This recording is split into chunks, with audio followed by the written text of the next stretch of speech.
Judge not my style, but what I confess. No longer native to the land of origin, he raped the virgin ebony and spread a color of every shade. Packaged, shipped and delivered, filled it with the sin of his land. Had his son, whipped his son, stripped his son of freedom. Split my culture in half. Saw by the width of my jaw and the strength of my calf. I forgot my past, started new rituals, and we became different individuals, and we originated from this oppression so cynical that me and my oppressor became identical. From the womb, cut the umbilical, I was born into a world destined to be difficult. Black and American, but black became, we were born but hypnotized, and to this day our race cannot rectify who we are. Too black, not black enough. The backs of angels with broken wings and hearts that match perfectly.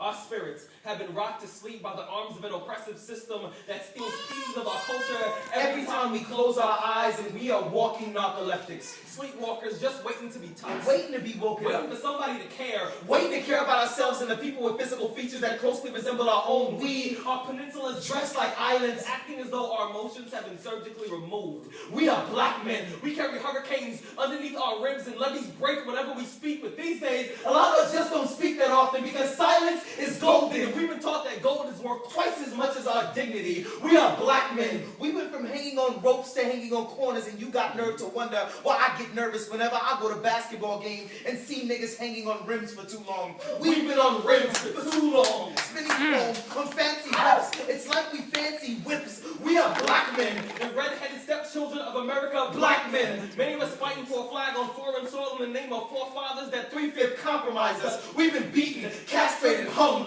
profiled, pulled over, placed behind bars, and they say Al-Qaeda is a threat to our safety. We are black men, and nigga has been fucked so deeply into our DNA that now it freely spills from our lips as if our mouths are bankrupt plantations. Pick that cotton, nigga. Pop your collar, nigga. You my nigga, nigga. From slave dungeons to jail cells, nigga. Jails, cells, niggas. And you want me to believe that Arabs are terrorists? I'm on white alert, nigga. Terrorists, they don't wear turbans, they have badges, uniforms, two-tone vehicles, and far too much free time. In my world, the threat level is at orange every time a Crown Victoria pulls up next to me. Terrorists shot Fred Hampton on December 4th in 1969. Terrorists wear black men out like tuxedos on New Year's Eve. Ask us to fully participate in the American dream while simultaneously denying us access to that very dream. While some old terrorists actually believe that one of those black kids' shoes should be classified as a lethal weapon. So I guess like 85% of the American population is wearing lethal weapons right now. Who would have thought my kicks are so dangerous? And all I'm thinking is, now that we've killed bin Laden, maybe America might decide to continue the so-called war against terror. Except this time, maybe we start in the deep south. Southside Chicago. Maybe we start with the federal government, Florida, or Fox News. Maybe we start with MTV, BET. Not hip-hop just yet, but maybe Congress. People of color still don't walk that floor in the numbers we should. We are black men, and maybe if we start loving ourselves like we should, they will see the war on terror should start.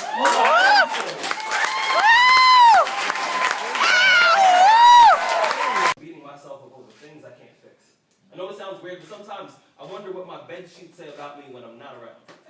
I wonder what the curtains would do if they found out about all the things I've done behind their backs. I've got a hamper that's overflowing with really, really loud mistakes that are engraved in my closet. I'm afraid that if I let you see my smile, my hobbies include editing my life story, hiding behind metaphors, and trying to convince my shadow that I'm someone worth following. See, I don't know much, but I do know this. I know heaven is full of music.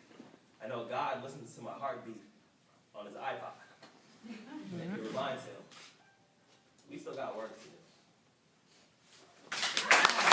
She was midnight brown, had two long braided ponytails with bows at the end. She had a smile like a carefully broken mirror. She was beautiful to look at, but dangerous sure to follow. After telling me to drop my pencil under the table, true story, she quickly raised her hand and told the teacher that I was the one being the pervert. My middle school girlfriend, who was built like a time machine.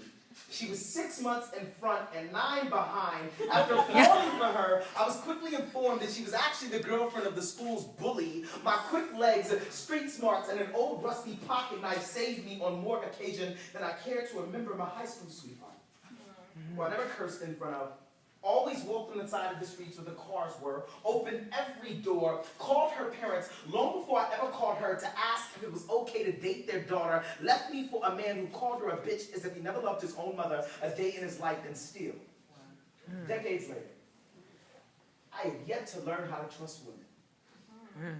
To all the young boys who think it's a good idea to emulate me, don't. There is nothing safe about a guarded heart. It makes it far too easy to forget how quickly a human can become a wrecking ball of all the ways an open chest, a raised voice, a clenched fist can become a lesson in gender. And I have spent my entire adult life trying to prove that I am not one of them, that I am somehow better, a good guy, when I am nothing more than a devilish smile spray painted the color of trustworthy. I've gotten real good at masking the blood that slowly drips from these fangs. You won't know how much of a wolf I can be until the day I am nearly done gnawing at your ribcage. The only difference between me and those men who decide to put their hands on women is at least they have the courage enough to show you exactly where they leave their scars. I have broken women real good. I've used feminist theory to open more legs than I have minds. I broke an amazing woman so beautifully once that the rest of her could have easily have been put on a display in a museum. And perhaps that makes me the worst of them all. Hi, I'm Javon, a recovering sexist. And honestly, it's not that I don't trust women, it's that I don't trust myself. I have a hard time admitting that I have yet to undo all of the social training that taught me all of the ways I'm superior to women. Hell, even this poem reeks of all the ways I feel I'm superior to women. I'm taking this recovery thing day by day. I have 2 ears and 1 mouth, so these days I'm listening twice as much as I talk. This is my 12-step program. Thank you for loving me back onto the wagon. I apologize for healing in front of you. Found out by your loud sneakers and matching snapback cap, they made you heir apparent to the throne. Had the nerve to wear that leather jacket at the Grammys without my permission. I nearly treated it as if it were a terrorist act against the crown, but I know puppets when I see them. I only wonder who controls your strings. Is it the same person who perfectly coiffed your hair, who dipped you face first into a pool of beautiful, got you rocking your swag as if you invented it? And I remember being there, a wide-eyed boy with an even wider nose, just happy being dope, but then too doped to be happy Justin. In Hollywood, they put their stars into the ground for a reason. But you don't have the courage to be a beautiful corpse. Your chest can't handle the weight of this kind of tombstone. I wonder how much you even know of blackface minstrelsy. Does Burt Williams haunt your dreams? Who gave you them educated feet? Taught you to smile and sing pretty like good black folk without the makeup? Sometimes you're the saddest clown I've ever witnessed, but I know you're not to blame. They do this to us. Justin, I bet you thought your face would always get good gas mileage, and here you wonder why I tried to update my own model to something more streamlined, more efficient. Plastic surgery makes picture perfect. Silly boy, you ain't different. Hell, you ain't even good enough to be bad. I know something that only a small full of us know, that on some nights you cry yourself to sleep wondering, when the hell did my childhood go? The crown is too heavy for your head, boy. You ain't old enough to be king. Weird how we make sex icons out of child stars, figuring if we can screw them earlier, we can screw them longer. We both know Britney ain't up and go crazy for nothing. She didn't just flip her lid. She tried to shave her tiara off. Royalty ain't all it's cracked up to be. Justin, You from the finest cardboard they could find. They dipped your body in limelight. They stripped you of the ailments that plague the legs of most common folk so that you can dance your mother out of a city that has grown accustomed to crawling on its knees. They made you out of dust. They pulled Rihanna from your ribcage. They put an apple inside of her hands and then blamed her for your sins. It makes me wonder if your real name is Adam. We had you fitted for disco ball gloves. We called you the second coming of a man who walked on the moon. We stole the oxygen from his lungs, made you heir to a throne large enough to drown all things that suppress the swelling of your ego. We baptized you in camera flashes. We massaged your back with the cat claws of 15-year-old girls who had paper-mache halos and magazine cover wings. We fireflied your insecurities, kept your imperfections inside of mason jars until they decided to stop moving. We pumped Hollywood into your veins until you tested positive for both rich and famous. We always knew that you would end up like Mike, but who would have thought that you would be more Tyson than Jackson, dear Chris Brown. We never would have guessed that your fists would be the spray cans that vandalize the hallways of women's faces. I bet if I play one of your songs backwards, I can hear Rihanna being punched in the mouth. I bet you found a hit single underneath the scar on her left cheek. The inspiration for your new album in the bite marks that you left on her arm and a Grammy nomination underneath her black eye. You know what? I pray for the next woman who inspires you. I hope that your nights are haunted by the sound of teenagers ripping your posters from their walls.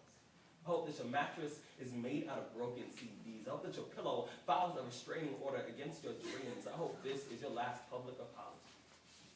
I hope you found a lesson in this, Chris. I'm just sorry that Rihanna had to be your fortune cookie. Broken so that you can learn something you already should have known, Chris, when you said that you were sorry. I really do pray to God that you made it.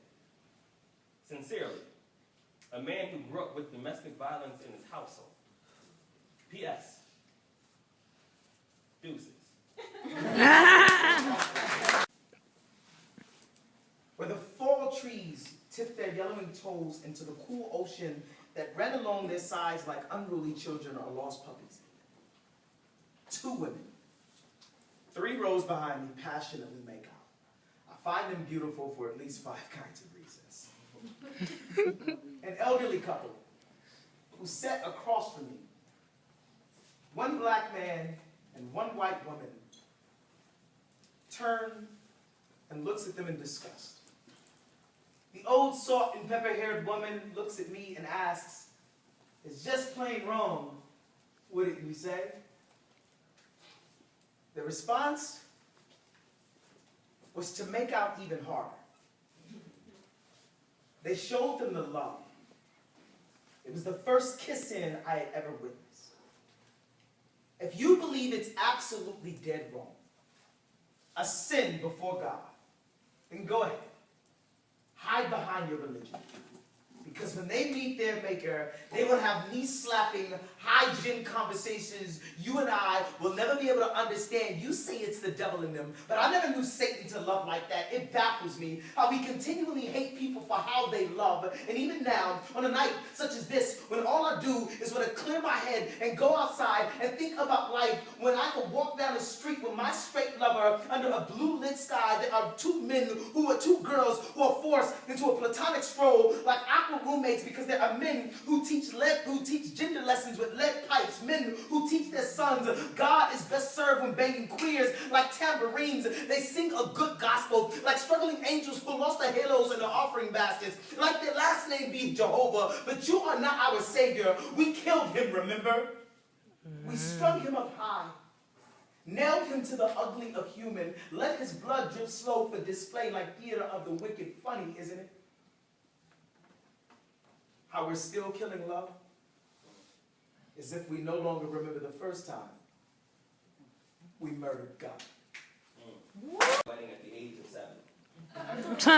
I was told that she picks the colors in the cake first. That by the age of 10, she knows the time and the location. By 17, she's already chosen a gown, animated of honor. By 22, she's waiting for a man who doesn't break out the hives when he hears the word commitment. Someone who doesn't smell like a Band-Aid drenched and lonely. Someone who is more than a temporary solution to the empty side of the bed. Someone who will hold her hand like it's the only one he's ever seen. To be honest, I don't know what tuxedo I'll be wearing. I have no idea what my wedding will look like. But I imagine that the woman who pins my last name to hers will butterfly down the aisle like a 5-foot promise. I imagine that her smile will be so big that you will see it on Google Maps and know exactly where our wedding is being held. And the woman that I plan to marry, she will have champagne in her walk and I will get drunk on her footsteps. When the pastor asks me if I take this woman to be my wife, I will say yes before he even finishes the sentence. I'll apologize later for being impolite, but I will also explain to him that our first kiss happened 6 years ago and I've been practicing my yes for the past 2,165 days. When people ask me about my wedding, I never really know what to say. When they ask me about my future wife, I always tell them, her eyes are the only Christmas lights that deserve to be seen all year long. I tell them that if I could, I would shape-shift into the first thing she thinks about in the morning just to make sure that no matter where I am in the world, I will always wake up next to her. I tell them she has a walk that can make an atheist believe in God just long enough to say, God damn. Tell them that if my alarm clock sounded like her voice, my snooze button would collect dust. That if she came in a bottle, I would drink her until my vision is blurry and my friends take away my keys. I tell them that if she was a book, I would memorize her table of contents. I would read her cover to cover, hoping to find typos just so we can both have something to work on, because aren't we all unfinished? Don't we all need a little editing? Aren't we all waiting to be read by someone praying they will tell us that we make sense? She don't always make sense, but her imperfections are the things I love about her the most. I don't know when I'll be married. I don't know where I'll be married, but I do know this. That whenever I'm asked to describe my future wife, I do so as best as I can. And every single time, she sounds a lot like you. Thank you. Hard or go home. You know, it's 200 miles per hour or burnt rubber stop. Baby girl, you should know that I know nothing in between.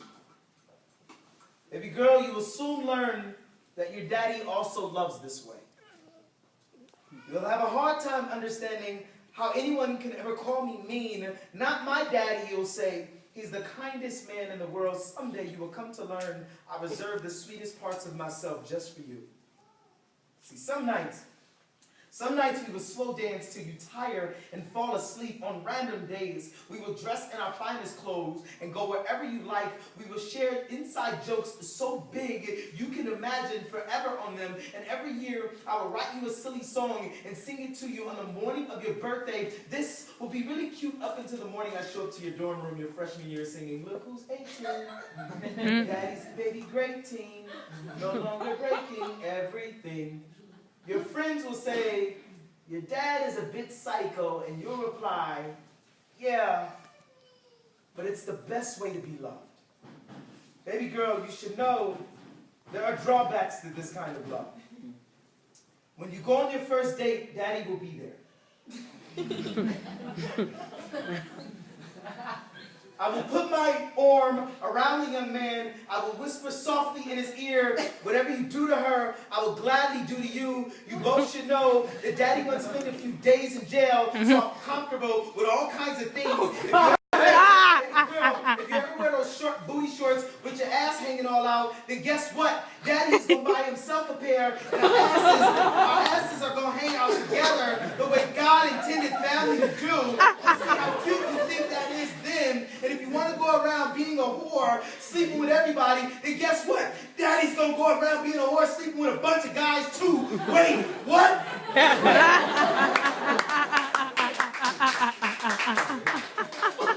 Baby girl, a few things first. Daddy went to a place where now everyone is uncomfortable for that. Second, Daddy's never going to do that. It's not in his plans, never going to do it. It's not anything wrong with it per se. See, listen, baby girl, when two people love each other the way your mother and I do, and it's not that you just have to be in love. You know what? I never wanted to have this conversation with you anyway. Go talk to your mom about this shit. It's her damn department. Third. Daddy knows the problems with slut shaming. Knows the issues with calling women whores. It's grounded in sexism and patriarchy. It's about insecure men who are too afraid of women owning their own bodies. Baby girl, Daddy wants you to own your own body. I want you to know what it's like to live life as if humans are made to jump out of airplanes without parachutes. Hell, I want you to know what it's like to live life as if humans are made to jump out of airplanes with parachutes. Baby girl, there are moments I will feel miserably as a father and I will struggle with your sexuality, but I want you to be everything you need to be. I want you to be a rolling ball of butcher knives, be a wild hair trigger pistol with no safety, be a motherfucker, be a bitch, be smiles when a hammer isn't enough, be love and defiance, be a rebel, learn how to scream no and mean it, be life and mean it. Baby girl, remain as loud as the day you were born and fucking mean it. I cannot wait to sing to you. Look who's just born, screaming like a crazy horn. And I don't even know what the hell that means. Thank y'all very much.